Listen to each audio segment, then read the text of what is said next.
On our newscast tonight, South Korea's defense ministry remains on high alert in the event of further North Korean provocations in the West Sea. Attention has also turned to the peninsula's east coast, where speculation is rising about another ballistic missile launch. Slackening demand in China was a worrying sign for export-reliant Korea, but thanks to growing demand from the U.S. and other advanced markets, the nation's exports are on an upswing.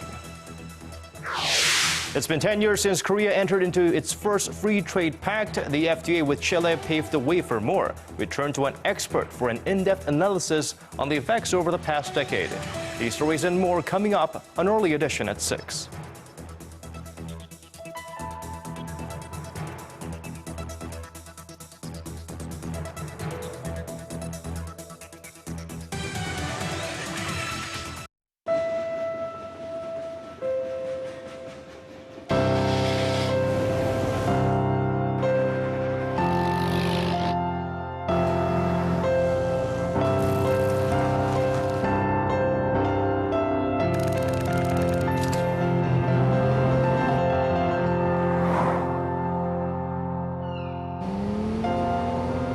당신의 유럽은 어디였나요? Excellence in flight. Korean Air.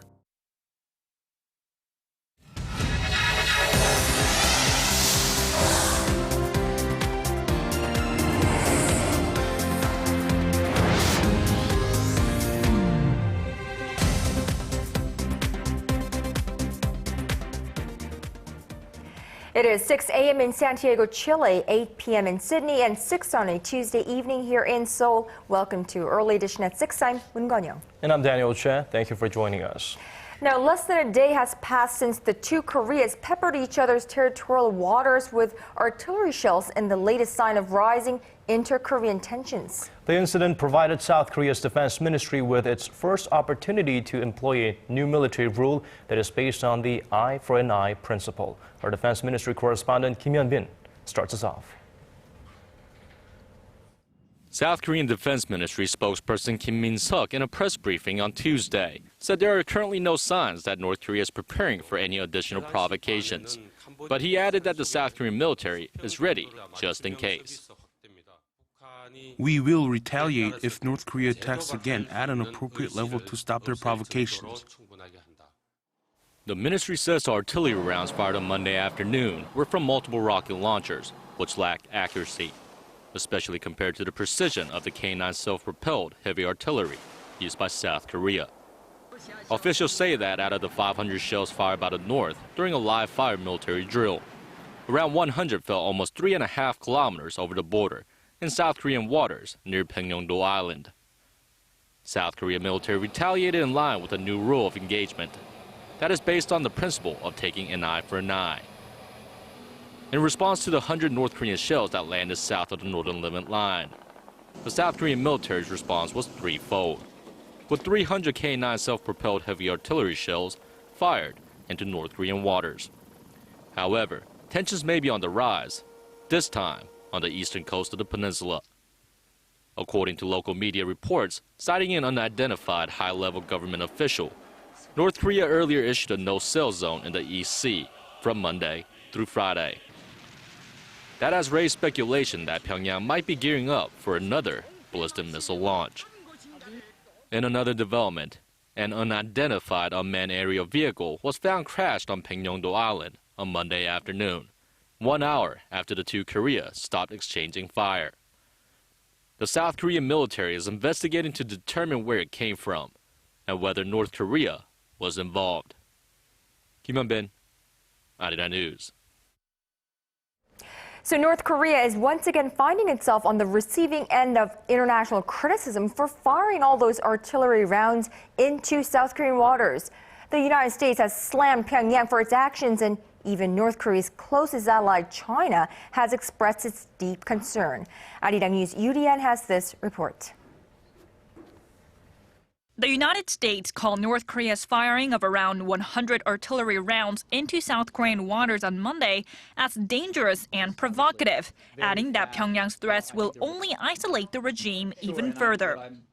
We remain steadfast in our commitment to the defense of our allies, and we remain in close coordination with both the Republic of Korea and Japan. U.S. State Department Deputy Spokeswoman Marie Harf said she was concerned about North Korea's deliberate decision to further escalate tensions. They can choose to further escalate, or they can choose to come in line with their international obligations and rejoin the international community. Unfortunately, what we've seen recently particularly is the former. U.S. Defense Secretary Chuck Hagel urged North Korea to discontinue such provocations. He said he would discuss the issue with his Chinese counterpart during a trip to Beijing next week. China's Foreign Ministry spokesman Hong Lei expressed concern over the rising tensions on the Korean peninsula and called for restraint from both sides. All sides should remain calm and not do anything to worsen tensions. The two should work to protect peace and stability on the Korean peninsula. The two Koreas on Monday afternoon exchanged fires across the disputed Western Sea border known as the Northern Limit Line. Pyongyang has been raising its levels of threats in recent days after the United Nations condemned its mid-range missile launches last week and against a backdrop of joint military drills between South Korea and the United States. Yurian, Arirang News. Now, after months of seemingly amicable relations, the cycle of inter-Korean ties appears to have spun to the other extreme. South Korea has lashed out at the North Korean regime for lobbing a string of insults at President Park Geun-hye. Arirang News Unification Ministry correspondent Hwang Sung-hee reports. South Korea slammed North Korea on Tuesday for launching verbal attacks on South Korean President Park Geun-hye. Through its Rodong Sinmun newspaper, the North denounced the South Korean leader for her recent comments on North Korea's economic difficulties, calling her derogatory names like an eccentric old maid and an idiot. President Park's remarks were part of her grand reunification speech given last week in the German city of Dresden, where she laid out her plans for bringing the two Koreas together. Pyongyang had pledged to end all cross-border slandering earlier this year, and Seoul's unification ministry said the remarks put the regime's sincerity into question. Such actions by North Korea raise suspicions about whether its so-called important proposal for mending inter-Korean ties was just an empty shell. In Dresden, President Park proposed 3 ways to bring the two Koreas together: increasing humanitarian aid, holding more inter-Korean family reunions, and assisting in North Korea's infrastructure projects. Experts say the recent resumption of verbal attacks can be interpreted as a no to the president's offer. But if we see that in the long term, it is very threatening for Kim Jong-un regime. This approach can be make the separation between common North Korean people and Kim Jong-un, the political elites.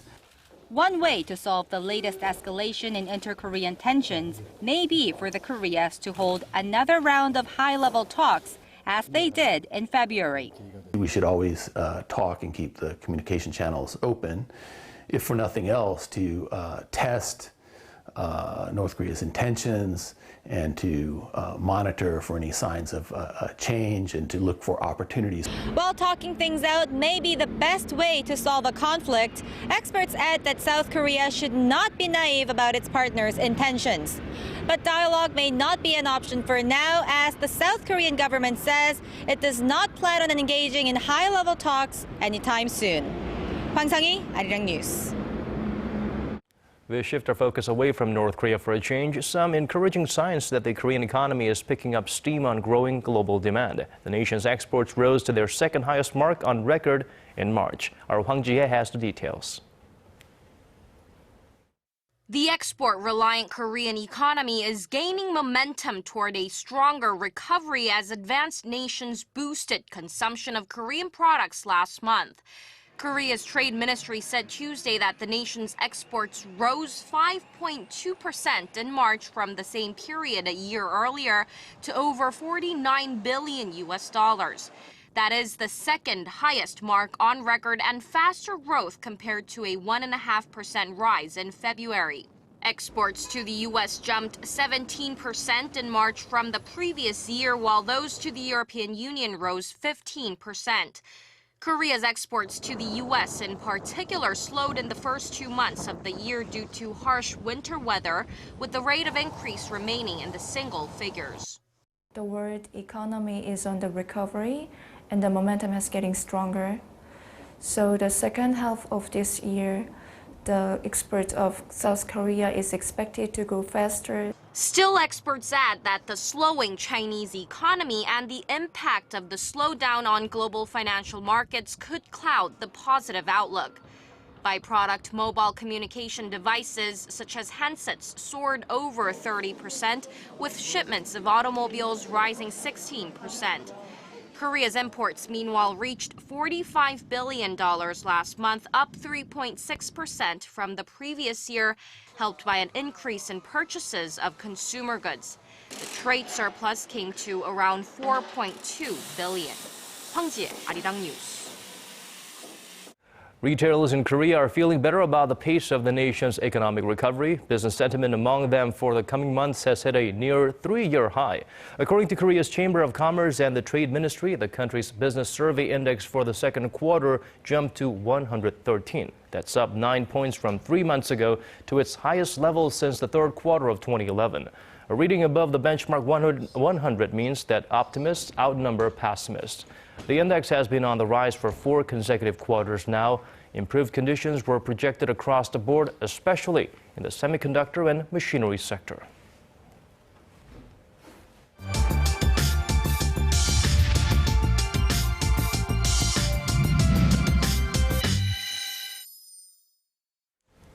It's been exactly 10 years since Korea's first ever free trade agreement with Chile came into effect.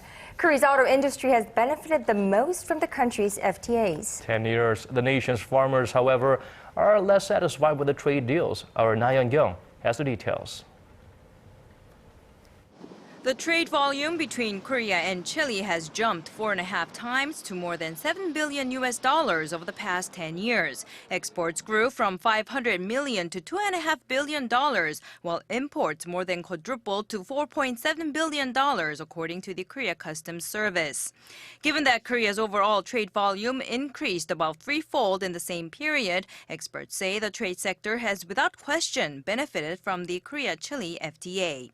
Since 2004, Korea has entered into 9 free trade pacts with a total of 46 countries, and the nation's automobile industry remains the biggest beneficiary. But very real concerns linger over the impact on the nation's agricultural industry. In order to minimize the negative effects on the domestic agricultural sector, experts are calling for reforms in the market's retail structure. For items that are dominant in the market, more open competition needs to be in place so that the consumers can reap the benefits. Korea's retail industry also tends to be monopolistic. Diverse retail channels will help products compete in a fairer manner.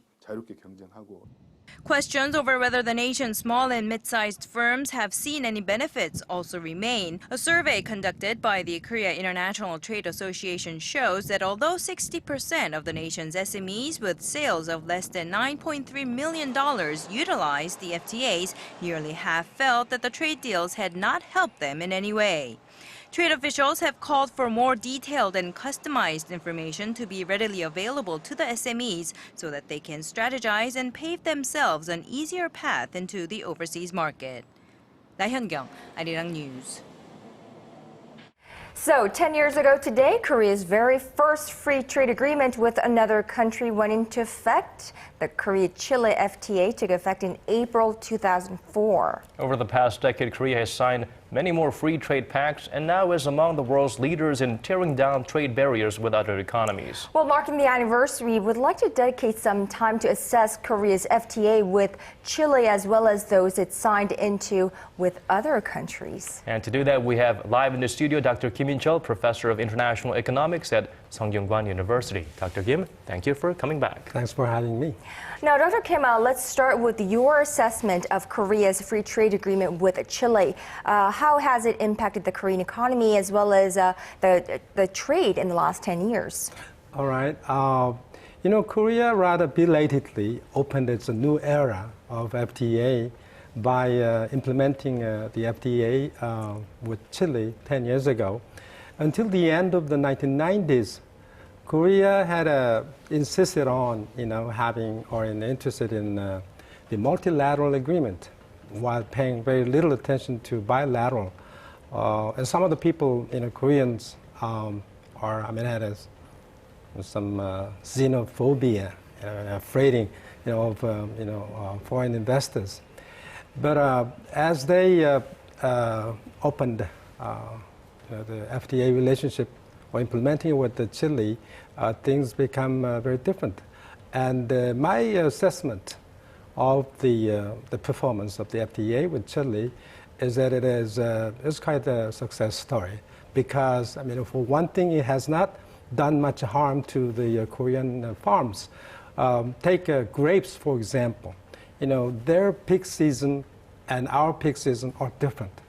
And we, import large quantities of grapes from Chile from November, through April next year, which is the off-season of Korea.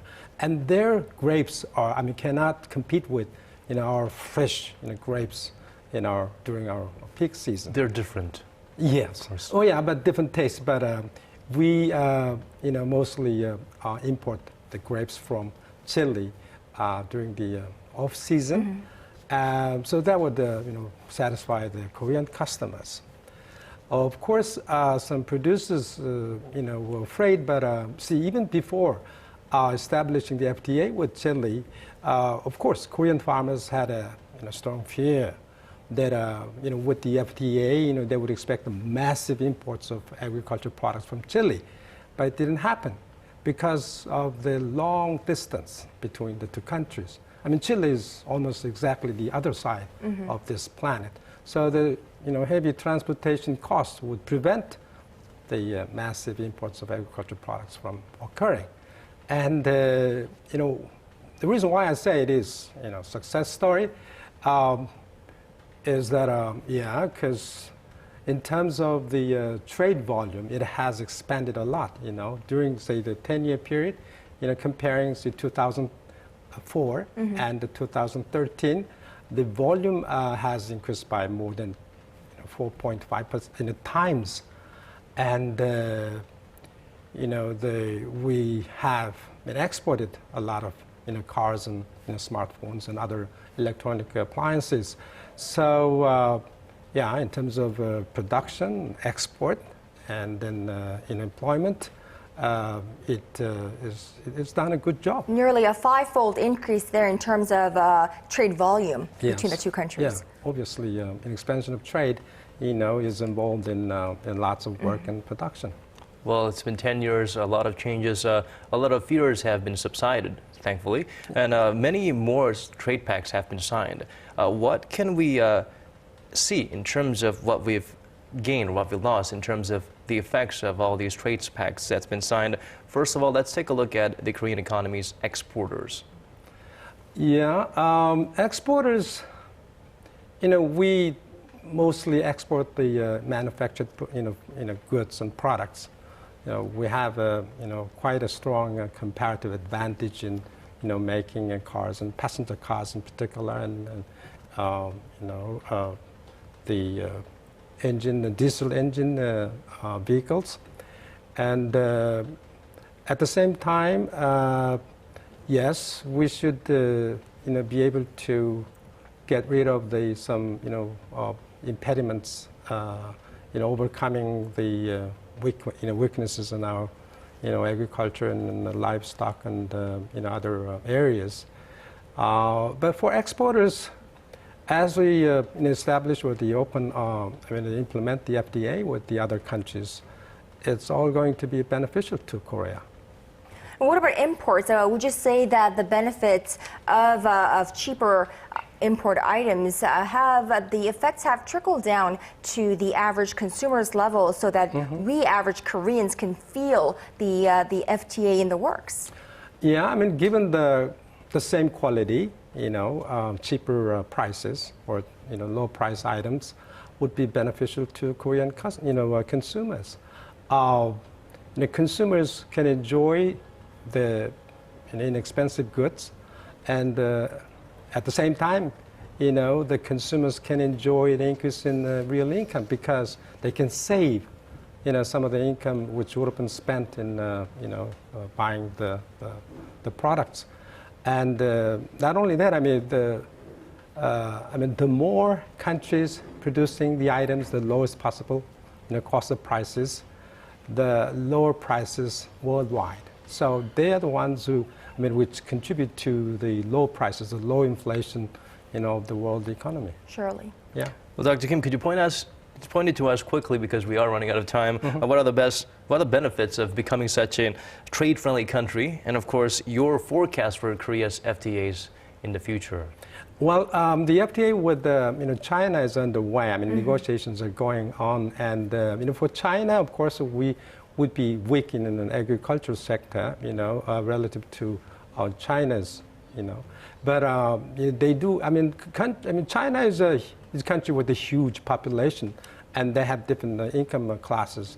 So different groups of income groups might be interested in our agricultural products also. Of course, there are low-income families who would. Our low-income families would buy their agricultural products, but their high-income, people would be interested in our agriculture or the seed products. So it's mutually beneficial if you look into the structure of the population of China or any other countries. We are trying to negotiate for FTAs or TPP. Well, definitely a good sign as Korea is seeking to expand its FTA frontiers for the years to come. All right, Dr. Kim In-chul, Professor of International Economics at Sungkyunkwan University, thank you so much for sharing your insights with us this evening. We appreciate it. My pleasure.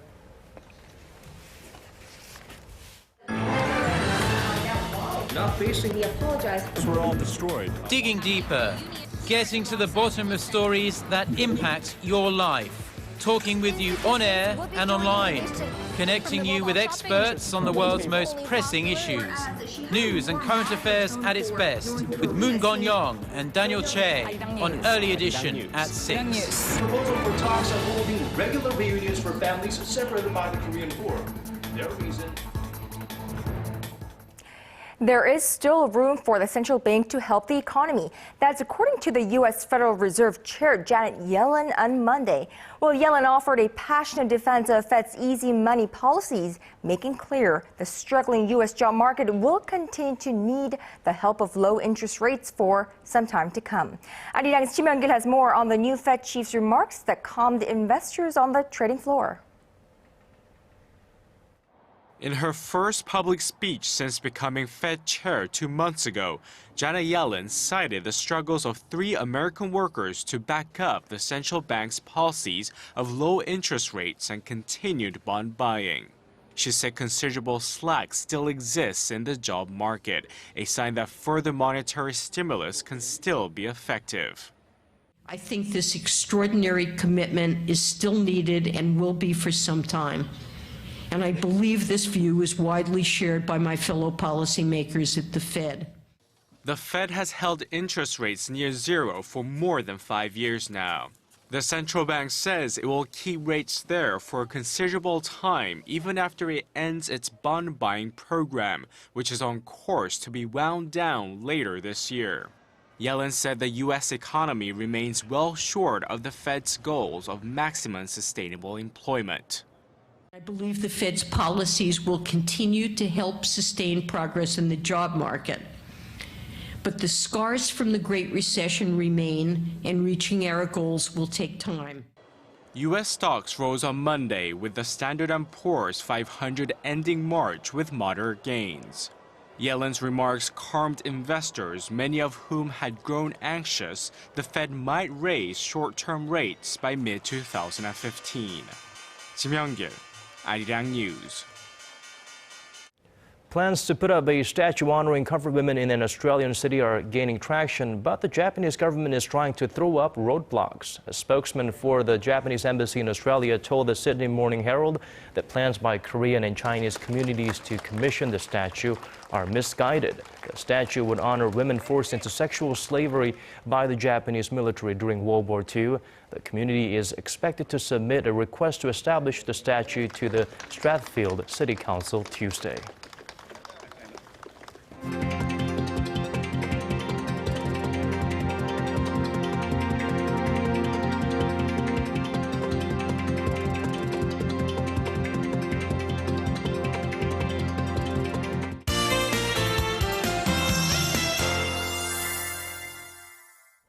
Well, the month of April started off on a warm note here in the nation. Let's get a check on the weather forecast with our Michelle Park.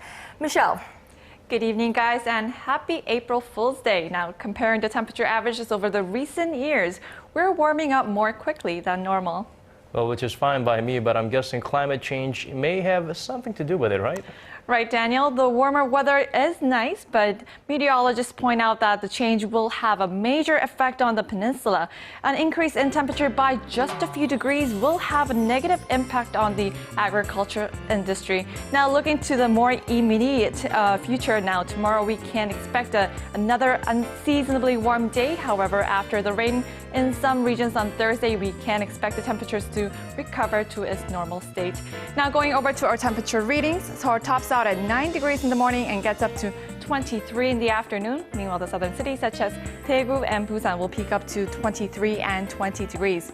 Now, moving over to other regions, Jeju Island hits over 19. Dokdo peaks at 17, while Mangkeumgang tops out at 14. Well, that's all for now. I'm Michelle Park, and have a wonderful evening.